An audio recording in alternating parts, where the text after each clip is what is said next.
Merry Christmas, Happy Hanukkah, Merry Kwanzaa, Feliz Navidad, all the other things. Happy New Year. Oh my gosh, it's about to be 2024. How are you, Leanne? I'm good because I've got my Christmas glasses on.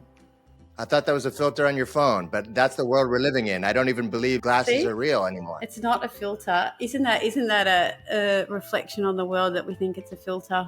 It's real. Yeah. This is Black Mirror. I've woken up in a Black Mirror episode. I've got Christmas carols going through my brain because everywhere I go for a coffee, there's beautiful Christmas songs. I love it. Have a holly jolly Christmas. Shut up! Okay, then. You know, as we know, the bull market is here, and it's technically been here for a year, but it's more obviously here now. Retail is going nuts, Twitter is popping off, and inevitably I'm getting all of the messages and calls from friends and family, which I'm happy about. A, it's a cool thing because it's just a sign that good things are coming. Yes. But B, part of the reason we do this show is to enable and help people get out there and understand this crypto space and, perhaps get themselves in the right place to make some money in the future, but also because we believe so much in Bitcoin and financial freedom that people asking me questions is not a burden for me. Yep. But me personally, I'm learning a lot just in the past couple of months, more than I have in the past 2 years during the bear market. And we can talk about some of those things today, and perhaps maybe the listeners out there, they might be able to get something from what I've been learning. Cool. So I'll be happy to get into those things. Well, I can start off by doing a quick rundown for the folks watching about Ordinals. I was lucky enough to get in early on some of these things. And of course, when I say early, we all know what I mean. I got in early, but there's still months, if not a whole year of early left. Basically, Ordinals are an interesting new phenomenon on the Bitcoin network where there's these things called inscriptions. And you can basically take one Satoshi and you can inscribe that Satoshi, and then that is forever inscribed in your possession. So you can write your name on a word on it, you could turn it into whatever. I was going to talk more about inscribing your own Sat's name.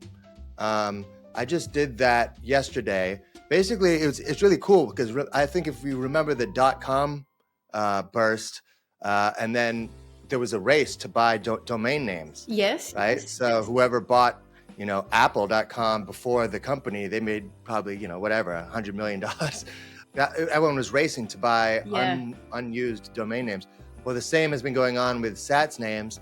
And basically, I did a lot of looking last night, and people have clearly gotten in on the action. They've gotten yes.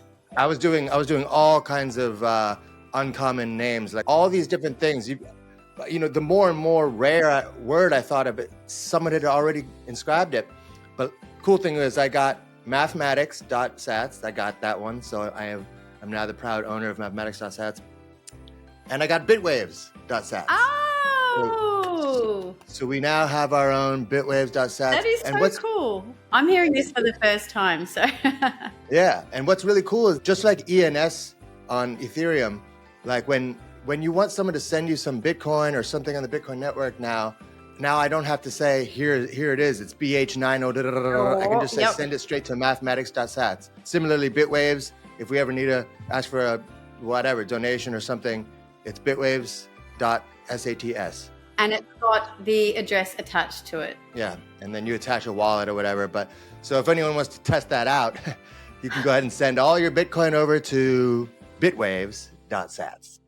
Friends are asking me, what should I be investing in? I start out by saying I don't have any financial advice. I just have some ideas that are educational only. And that's what I'm saying to you right now, the listeners, that this is not financial advice, just educational. I tend to lean away from telling people about different DeFi coins that I'm investing in on Ethereum. And I just lean right into Ordinals because with different Ethereum DeFi projects, we've seen those for years and years and years now. And we've seen some explode, we've seen some tank, we've seen some rug, we've seen some gone sideways. Yeah. We've seen it all, but we're used to it.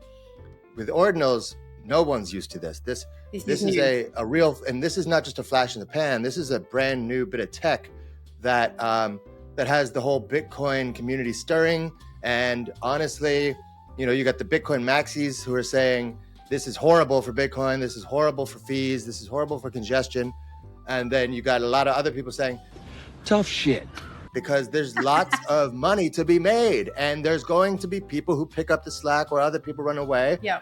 And so my point is, whether or not you're pro or anti-Ordinals, I'm sorry, it's an here. inevitability. It's here. Just like we were talking about with AI, right? It's the people that are anti, people that are pro, but the facts are that it's here to stay. So yeah. I've been following a lot of the Ordinal space on Twitter, like the Twitter Ordinal space, and watching. There's only a couple of like OG Ordinal Bitcoin nerds who know everything, and you can find them. That you can count them on one hand. Find them on YouTube and stuff and Discords. But the big topic lately has been airdrops. It is airdrop season is coming for Bitcoin, for the Bitcoin network, and for Ordinals. And I don't think people are too late now to get in before these airdrops are snapshotted and given out, because I was one of the earliest of my friends. Actually, I don't know any other friend that owns a Bored Ape, but when I bought in at the Bored Ape, I bought a Bored Ape which would be considered what Leanne would call too late for her Ordinals. I bought a Bored Ape very late. Very late. I bought a Bored Ape when people were like, "You're insane." I bought a Bored Ape for $7,000. Those people, wasn't I, Jim? But it went from $7,000 to almost $500,000, and I didn't sell it. But what happened was Bored Ape Yacht Club airdropped ApeCoin, and it was at about $12 at the moment of airdrop, and they were airdropping thousands of these things. Yes. So it was the airdrops that continued to come. With Ordinals, it's going to be very similar. I don't know how many people on Twitter have said, even if you don't know anything about crypto, just farm airdrops for the next year, and you might have wealth that is unbelievable for you. There's other videos on YouTube right now where you can just look up how to set up a Unisat wallet, how to grab Ordinals. All you got to do is transfer some Bitcoin onto your wallet for the coinciding marketplace that you go to, and right off the bat you can buy Track, which is like the chain link of Ordinals. You can buy Sats, which is the gas token of Ordinals. There's Bitmaps, which is something that everyone needs to own if they want a small piece of land on the Bitcoin network, which inevitably is going to come with these things called block drops, which are like mega airdrops. Ordinals is clearly a controversial thing, but it's something that I'm advising everyone I know to look at the very least. Yeah. And I think, yes, if you've got that curious, like Jesse, you love all of this stuff. I find that sort of stuff a little more laborious, which is, but I do it usually because I have friends in the space that encourage me to do that. So that's always some sort of resistance in me. I'll have to learn something else, but I always do in the end. When it's also funny coming from you, because you're the one who does more labor. It's too laborious for me. You do the trading. That's hard work. I'm the lazy see you next Tuesday who's just putting my feet up being like, I hope this makes money. Let me go back to picking my nose. With the Bored Ape, did you get a Bored Ape that was picking his nose? No. I think we talked about this. I got the one Bored Ape that looked normal. Yes. I'm still proud of that. And I can verify that Jesse did notify me that I should look at this. And I think I wrote back, oh man, I can't. It's already too late. It's too expensive. Yeah. But that's just, I think, and that's a thing that for everyone, for your New Year's resolution, if you see something go up or down in crypto, it could mean just a very small fact that it's temporarily going up or temporarily going down. But you got to be able to look at the big picture of some of these things. I just told my good friend who's in LA right now about 3 or 4 weeks ago, I said, get Ordinals, get Track. And so he bought Track begrudgingly. He only did it because he trusts me, and he was like, fine, I'll do it. And what happened was, after he bought Track did a big fat dip, and Sats, which is the ordinals that he didn't buy at that moment, did a huge boost up. And so about a week later, I was like, hey, you're still holding on to Track, right? And he was like, Yeah, but I wish I bought Sats. Like that went up. and I was like, so what? like you're talking about a 1 or 2 day moment. Yeah. Well, I'm not saying buy Track so you can sell it next week. No. I'm saying buy it so you can have generational wealth. Yes. I'm saying hold, hodl, strong. I'm not saying that look at one dip and go, oh my God, whoa. What is this, a roller coaster? No, we're talking about the long-term game. It's going to go up, it's going to go down, but unless you're trading, don't worry about it. Yeah. Just hold it until you've made insane gains, because we're in a bull market now. Do you hear me? It's like this guy that I follow on YouTube. I think it's Tyler S. It's like Tyler S says, I don't know him. Yeah. you are not bullish enough. You need to go to sleep tonight and pray that you become more bullish. Early this morning, I was awoken, covered in sweat, potentially other bodily fluids as well. I had a nightmare, and for the first time in a long time, I'm scared. I'm scared that I don't have enough Bitcoin, and I'm scared that I'm not bullish enough. I don't know if any of our viewers are familiar with The Economist magazine. The new cover for 2024 is coming out. This is our Christmas New Year edition, so I thought I'd bring it up. My friend Pascal and I every year kind of dissect the cover because it's kind of encrypted in esoteric codes, diagrams, you just have to make sense of it. And it's like all the puppet masters have put their ideas into the cover.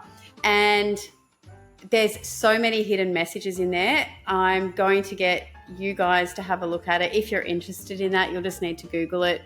World Ahead 2024, The Economist magazine. Zoom in, have a look. It's political, it's tech-oriented, and of course, economy, money. I haven't yet found my Bitcoin symbolism in there, but there's usually some sort of crypto. Last year there was.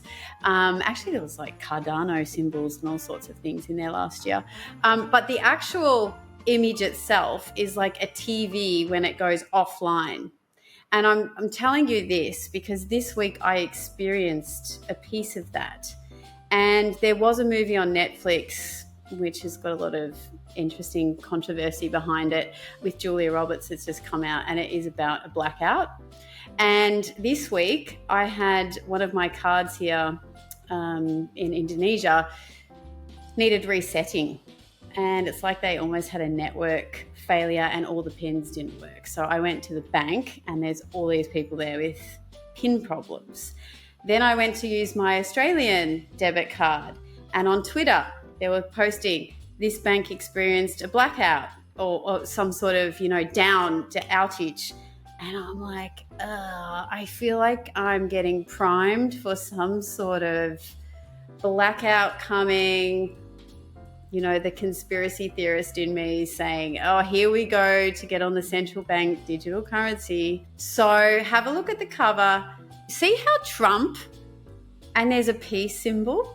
Yeah, next to Trump. Yeah, so there's a peace symbol, and then there's a woman who could be Kamala Harris, it could be anyone, and then there's a missile above her head. So it's almost for me saying someone is an advocate for peace. And we've got the ballot papers in the middle. Election time for the US, of course, and I'm not sure what other countries have got their election happening, but even that media, like that whole television symbol and elections, we know the things that are involved in making us see what we need to be programmed with and see and vote a certain way. So I feel like that's all tied in. It's also got the Neuralink, the brain and the eye. Yeah. That kind of reminds, me of losing our privacy, and also interesting things with the brain and AI. Well, the closest thing to crypto would be the charts on the right with all the different currencies. Yes. But I don't know if they're talking more, those charts are probably more based on like the Dixie. Yeah, and collapse of the dollar. Look, I stock feel market. like, well, that's it. And the stock market has been on a tear and it's just reached an all-time high. And I think people, are starting to realize my dollar doesn't hold much value. So I'd at least rather in the stock market where it's backed by companies that make money. So it's a very interesting time because people are calling for a crash. But are we going to get a crash? I don't know. None of us know, but that's the point. The things that people think shouldn't be happening are the stock market's going up, the dollar's losing its value, Bitcoin's gaining value. We've got the ETF approval coming up very soon. There was some rumors that it was happening like tomorrow, but otherwise it was early January. But I don't know who to believe. I heard before January 10th. Right. So, and that's full of loaded. That could be good for Bitcoin. That could be bad for Bitcoin in that it's a manipulated thing then. So at the end of the day, none of us know jack diddly squat, but we just need to act accordingly and have fingers in pies, spread out, and have an awareness of what's going on. But The Economist magazine is the most brilliant decoding thing. And my friend and I used to spend hours by a pool. Sometimes, we'd buy a bowl of champagne and we'd just, and now because we haven't seen each other for quite a few years, we do it on the phone together. And it's just great because it just gets you to talk about, like, you could talk about it forever, really. But yeah, that's a cool thing to check out for next year. And Jessie, do you have any New Year's things that you've been thinking about for 2024? I've been doing well with crypto. I've been doing well with work. I've been doing well with, the family and stuff like that. But the truth is that there's always going to be personal, internal issues that I need to confront more and dive deeper into and work on that are me problems.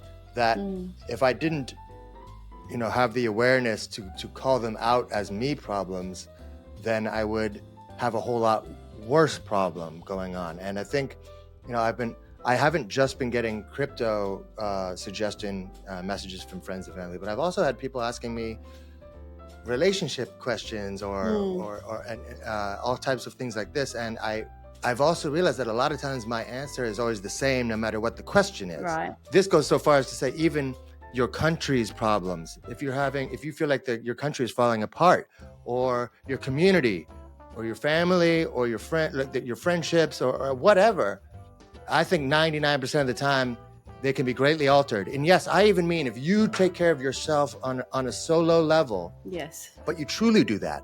You don't just beat around the bush. You actually go after your own trauma. You sit with it, you confront it, and then you go deep and you learn about it and you head down the path of resolving some issues. Strangely, your perception of the universe changes with that. And therefore, whether or not it's fact or not, the whole universe itself starts to get better from your eyes, which means that's the only universe you know. You don't know my universe, you only know yours. So then when your universe starts to get better, you actually become the savior of the world. And so it's kind of like, it's so easy, but so difficult for people to understand that stop looking outward and start looking inward, and things can get better. And so that's my resolution for myself, is to continue down that path of not blaming. And I'm not saying that people have to blame, but it's still a form of blaming when you say, instinct sometimes to find the cause. Yes, and it's very easy to do so when you've been taxed more than half of your income, or someone cheated on you and left you, or you got robbed, or you got whatever, you fell down a flight of stairs and broke both your legs. All of these things suck and you didn't really have much control over it.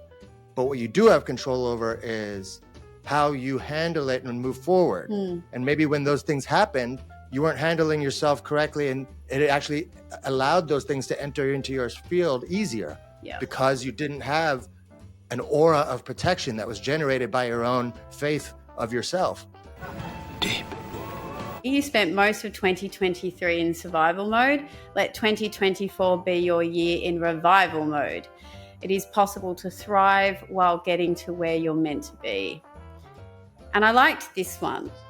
Stop trying to calm the storm. Calm yourself and the storm will pass, which is exactly what we were just talking about. All will be well. We've all got to stick together, stay positive. Yeah. And look through rose-colored glasses sometimes. Right? Be nice to your neighbor, be nice to your family, and be nice to yourself. Because doing the opposite doesn't seem to help anyone. I've been noticing that a lot lately. It's true. It's all true, wise one. That's it for this year. Until next time. We'll see you in the new year. Love, blessings to everyone. Ho, ho, ho. Oh, ho. Are you calling me ho? Yeah, ho.